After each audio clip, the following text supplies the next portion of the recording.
mėlyji, neseniai grįžau iš darbo ir turiu jums parodyti 3 karalius tokius, 3 karalius. Pirmas karalis tai Kardasepsas, auksinis imperatoriškis Kardasepsas. 70 metų gėrė tik imperatorius, o dabar galim gerti kiekvienas žmogus. Aišku, ne iš vaistinės pirktų, kaip žmonės būna man sako, yra visur vaistinė, ne, žinokit, tik tos kompanijos, kurią parašyta ant bunkutės. Šlifuoja mūsų ląstelę, atnaujinė mūsų ląstelę, imuninė mūsų stiprinė, nuo visų parazitų naikina.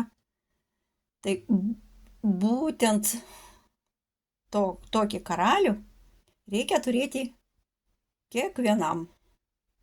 Kitas karalius čia yra mūsų krabas, chitozanas vadinasi. Tas krabas, kuris prie jūros. Iš to krabo pancerio irgi daro papildą. Tokį, kuris įeina į mūsų ląstelį į vidų ir ištraukia visą purvą, riebalus naikina, kas nori sulieknėti. Tai va chitozanas.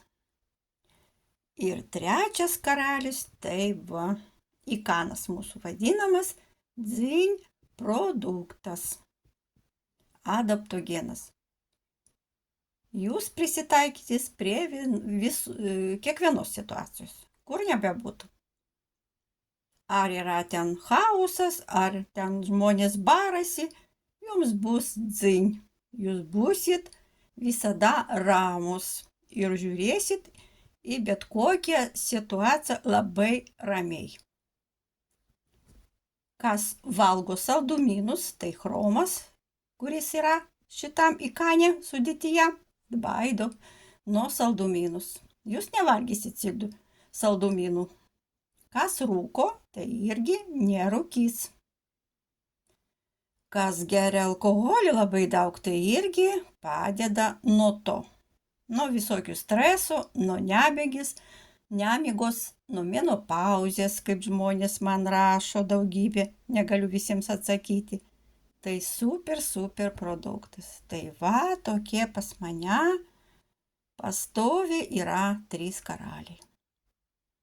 Tai gero vakaro, mėlėjai, jeigu buvo jums informacija naudinga, rašykite asmeniškai, padėsiu, kur užsakyti. Ate.